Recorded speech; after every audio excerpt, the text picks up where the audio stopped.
அக்கா சொன்னா நான் கிளம்பி வரேன், எல்லாரும் சேர்ந்து வத்தல் போடலாம் அப்படின்னு சொல்லியிருந்தா. சரின்ட்டு மாவு அரைச்சி வச்சுட்டாங்க. 10 நாள் ஆச்சு. இன்னைக்கு வருவா நாளைக்கு வருவான்னு பார்த்தா ஆளையே காணோம். அவ சூப்பரா சமைப்பா, எவ்வளவு பேருக்கு வேணா சமைப்பா, அந்த அளவுக்கு செய்வா. ஆனா இந்த வத்தல் வடகெல்லாம் சுட்டு போட்டாலும் அவளுக்கு வராது.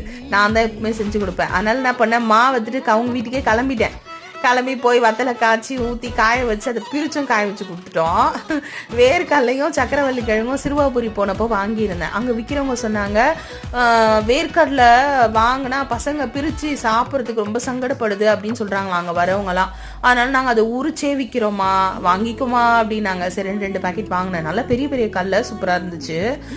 பக்கத்தில் பார்க் ஓப்பன் பண்ணியிருக்காங்களே, அங்கே வந்து குழி பணியாரமும் அதுக்கப்புறம் உளுந்தங்கஞ்சும் வாங்கிட்டு வந்திருந்தாங்க. இந்த குழிப்பணியாரம் வந்து இல்லை, நம்ம வீட்டில் செஞ்சோம்னா பருப்பு தேங்காய் கொஞ்சம் எக்ஸ்ட்ராவாக இருக்கும், அதில் கம்மியாக இருந்துச்சு. ஆனால் டேஸ்ட்டு செம்மையாக இருந்ததுங்க.